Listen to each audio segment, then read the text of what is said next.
nabo kubura goika gutatoka rituko ria rero nigo omuraigwe kiama kia Wiper Stephen Kalonzo Musyoka amona bwatani kurwa asenseme yo banyaka boikerna asikigambiro kia Milman Lokot abwase omuinspector general omonebo banyimbo muskedagra skanja naboigo omwaziri boborendi boime muske Onesimus Kipchumba murukamen bagani irigo ikerna asenseme kurende mbaikernetie nabo nigo muske Kalonzo abirga komocha egati ya obokoreri bwa serikali yo muske Dr. William Samoei Ruto asokwana kingani gabasa bange babere bako cherwa na kubura oikaboni gambara nyakoba bagotoka.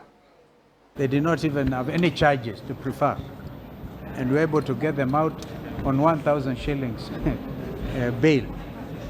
And the fact that they knew that today, if they do not produce Kavuli and his colleagues, then serious orders are going to be issued. So we must keep this pressure. It is obvious there's an abduction police squad. So we would want Mr. Kanja to go in history as somebody who was honest with himself and with his office. In fact, if it gets to that, there's any conscience, men and women in public service, because what Kenyans are demanding, and young Kenyans, is accountability. Accountability. So no Kenyan will believe that story, that it is not the police who are abducting. A special squad under DCI.